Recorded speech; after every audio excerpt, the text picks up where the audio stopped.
Before we begin today's video, I just want to give a quick thank you shout out to my newest patron. We have Cho Henson. Thank you so much.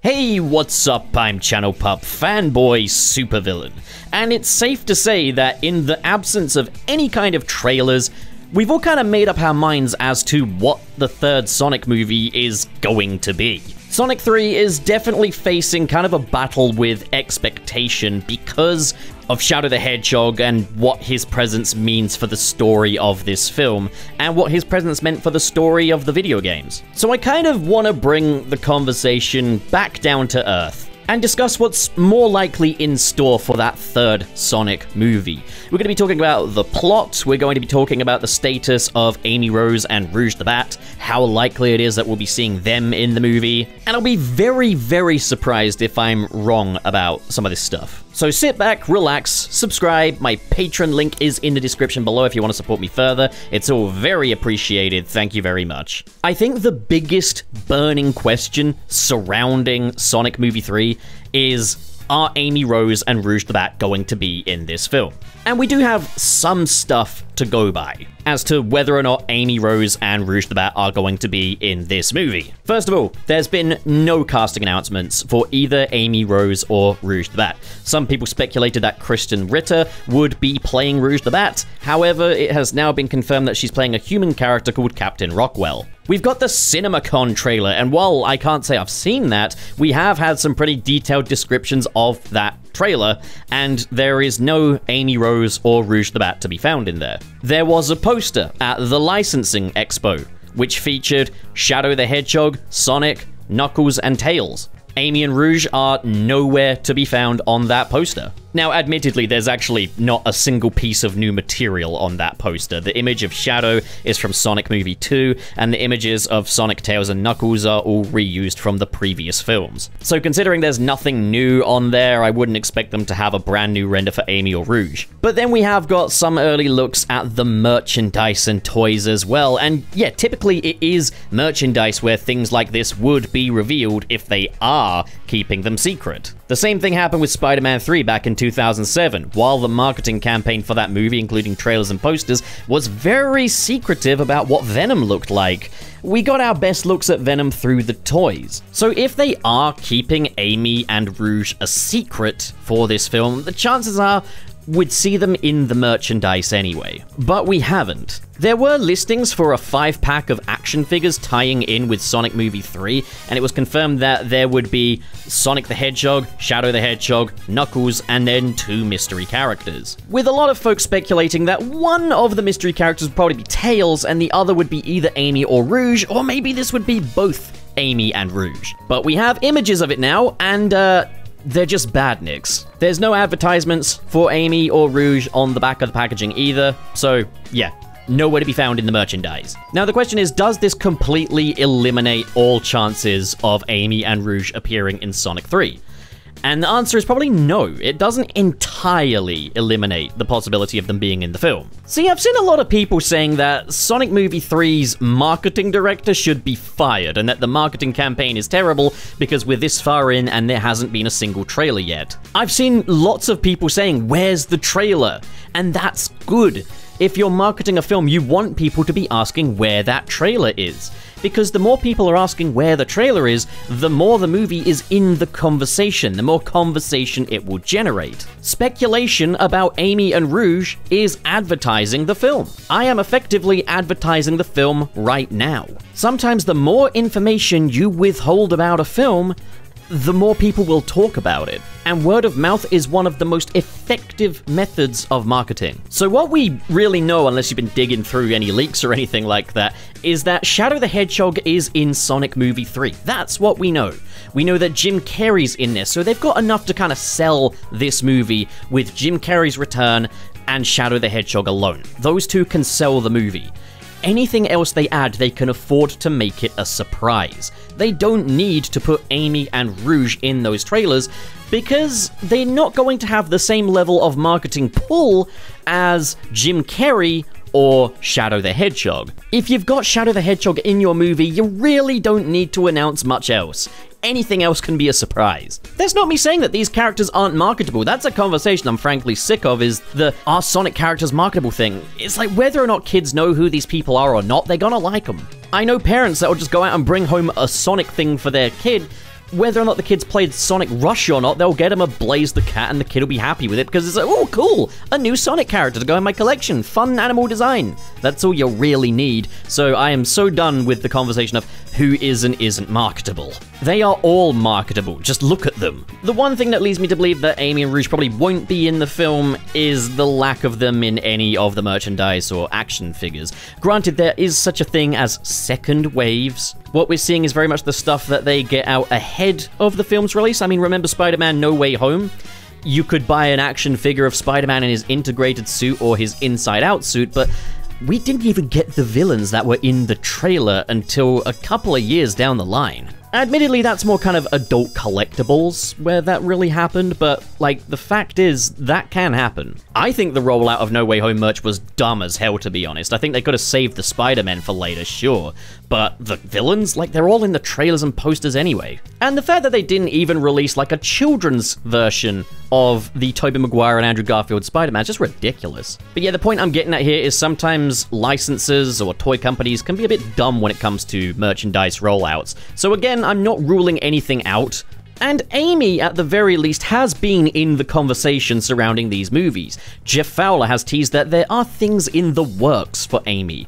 And writer Pat Casey has admitted that he feels that there is a lack of female characters in these Sonic movies, and that is something that needs to be addressed. And I agree with Pat Casey completely. I don't think there's any way of releasing Sonic 3 without Amy or Rouge the Bat, without the optics being an issue, and also without it being a disservice to Amy being one of the franchise's best characters. Personally, I do want them to go a bit more all-in with the characters of this franchise. The Super Mario Bros. Movie was not hung up about which characters are and aren't marketable for the general audience, and just went all in, and it worked. The film made a lot of money. It's one of the most successful animated movies of all time.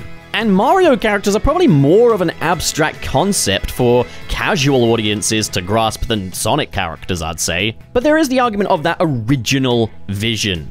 The Sonic movies were originally intended to be a slow burn. This is something that Toby Asher, one of the producers on these Sonic movies, has said. They're meant to be kind of a slow burn. This universe will be built gradually. Characters will be introduced when they have a reason to be there. And I suppose the question is, should Paramount compromise the original vision for these films based on the success of the Super Mario Bros. Movie, for example?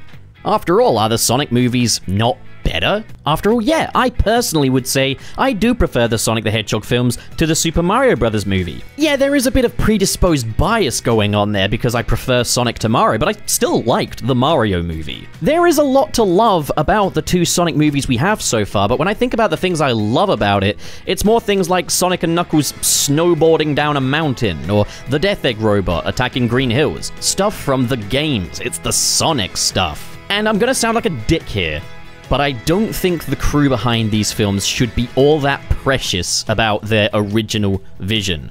Because what we have in these movies isn't even the original vision anyway.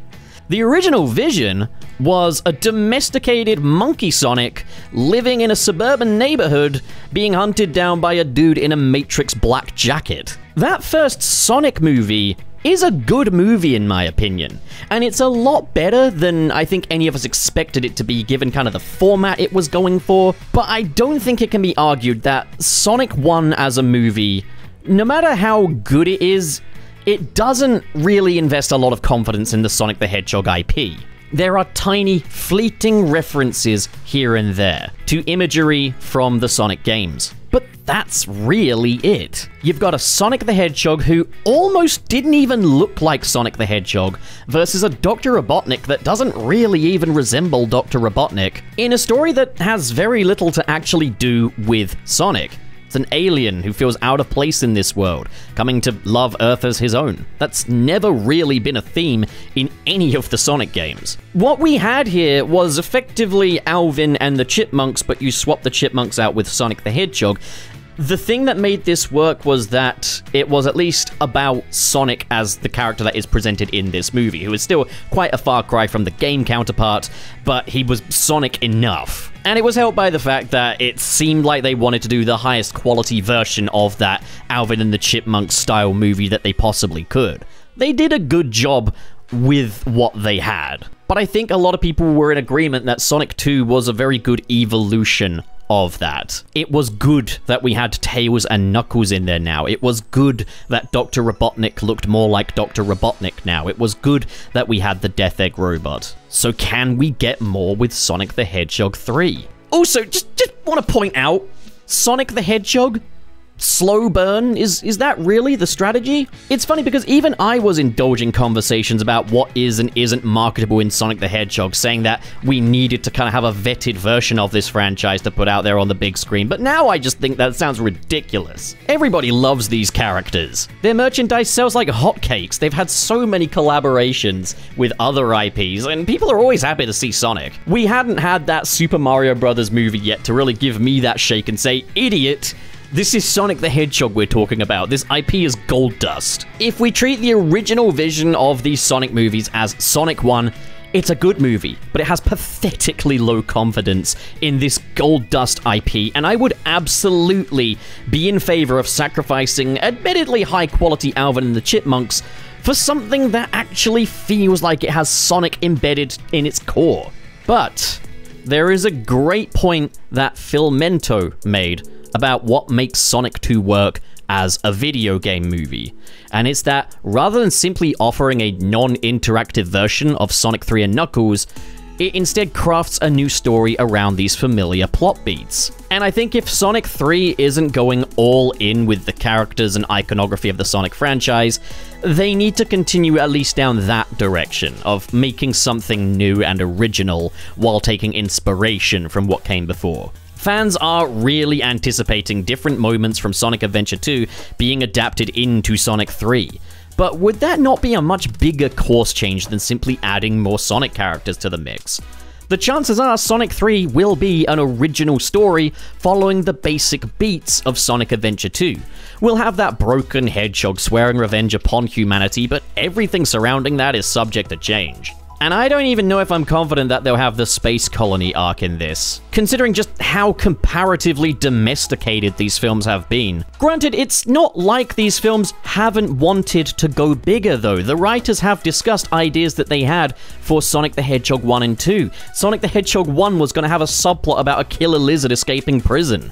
Yeah, I don't know what that was all about, but hey, that's kind of cool. In Sonic 2, rather than Sonic and Tails traveling to Siberia, they'd instead travel to a snow planet. And instead of a Siberian lodge full of humans, it would be a lodge full of other Sonic character cameos, including the skeleton of Big the Cat, which I'm hoping wasn't the real Big and is just another big cat. They wanted more kind of stages to their quest of them going to different places, but the budget didn't allow for it. Which leads me to question, should they still be doing these in photographic, realistic style, or maybe just go for an affordable, lower budget animated movie? If the budget is such a concern, and that does also give credence to why the Knuckles TV series turned out the way it did, focusing much more on Wade and human characters than Knuckles, is clearly this stuff is expensive. So the chances are we're probably not going to see Sonic skateboarding down San Francisco, going to the pyramids, getting in a rocket ship, going to space, and all that jazz. It's probably not going to happen on quite that scale. And we know that there are definitely some major changes on the way for this film that are adding up to it being a new story.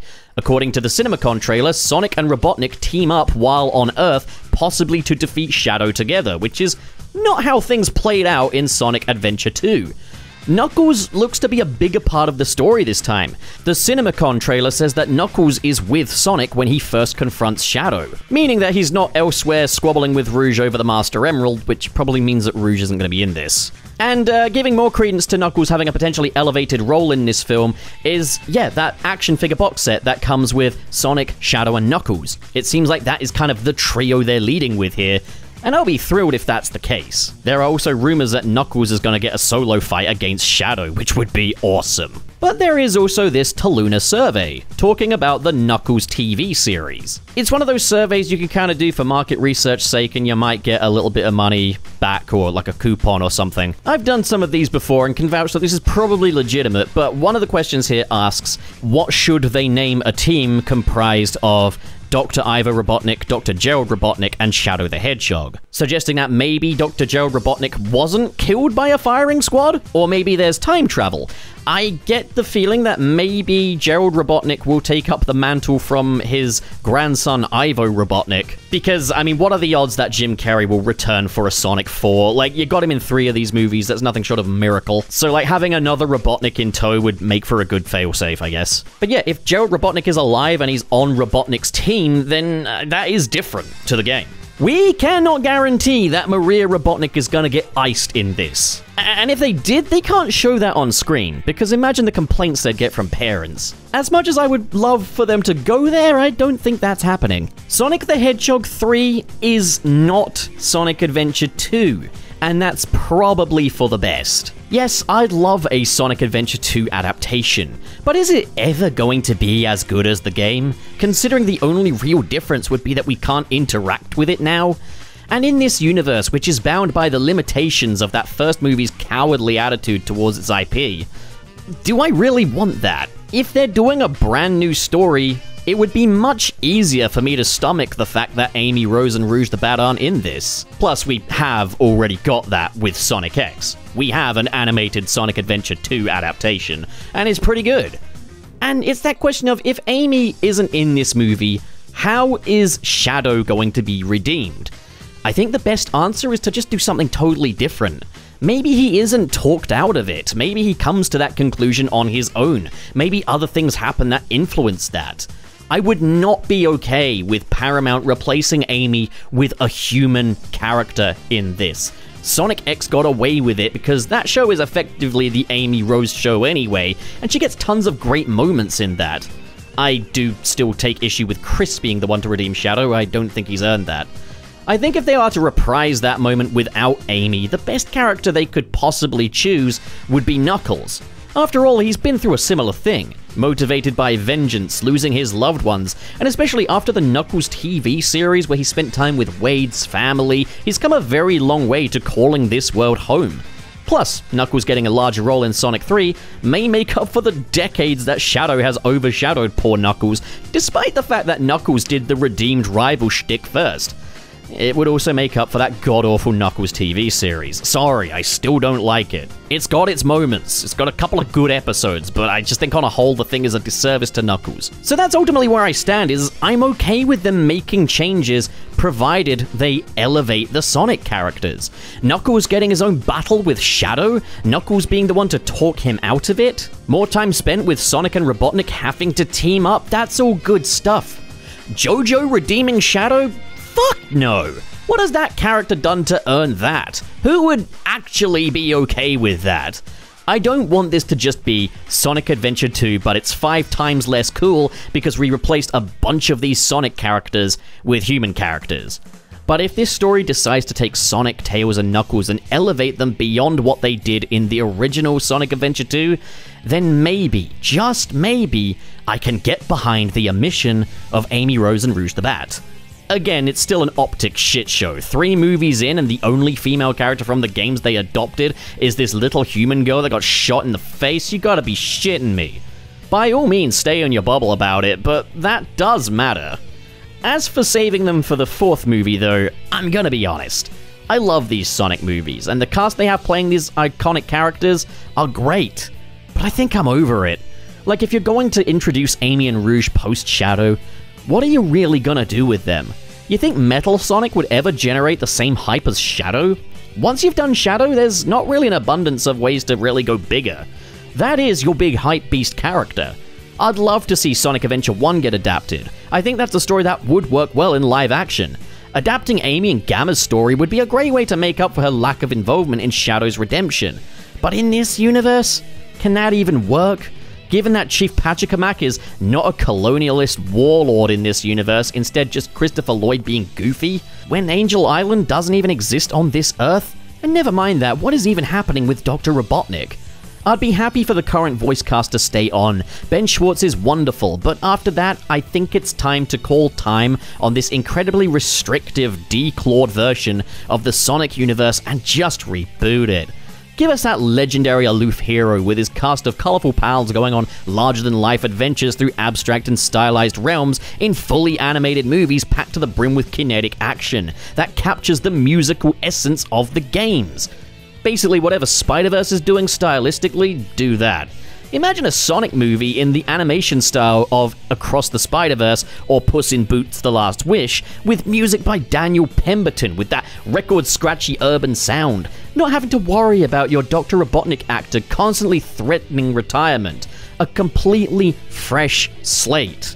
Man, though, it is amazing how much my attitude towards the Sonic movies has changed since that first movie. I mean, when the first movie actually came out, I was saying that I'd be okay with this being the predominant Sonic universe in pop culture now because it offered a fresh slate to Sonic.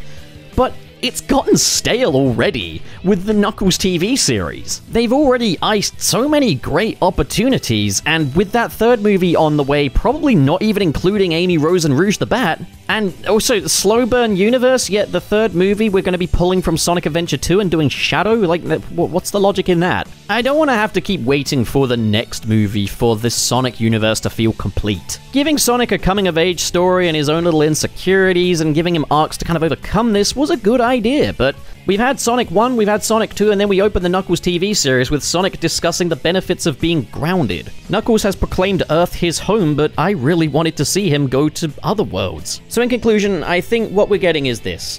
Sonic Movie 3 will not be an adaptation of Sonic Adventure 2. And it will be all the better for it. It will allow it to do this story without Amy, Rose, and Rouge the Bat. But what I need this to do is elevate the characters that it is working with. Give Knuckles a more prominent role, sure. Maybe Tails too. And I don't mind if they want to do some crazy stuff with Gerald Robotnik. I think it's ultimately going to have that framing device of this vengeful hedgehog has come to Earth and wants to destroy the place. However, Shadow's motivations may be more akin to Mr. Freeze. Maybe rather than being dead, Maria Robotnik was in cryogenic stasis, and the government are threatening to pull the plug on that. The Space Colony arc may just be that black site that was referred to in the second Sonic movie. I mean, actually, I do think we will get the Space Colony arc. I don't think it will be anywhere near as big, but I think we will get that. They'd be foolish to not do that. I think the best case scenario here is a completely original story that makes us kind of feel the same way we did while playing Sonic Adventure 2, which is very much what Sonic 2 did for Sonic 3 and Knuckles. Granted, I definitely could have done with Angel Island and the Death Egg. Again, it's a much smaller scale, less awesome version of that story, essentially. But it worked. I think on most levels it worked, and I think that's what we're getting for Sonic 3. Am I okay with that? Yes. Do I think that's gonna get old, though?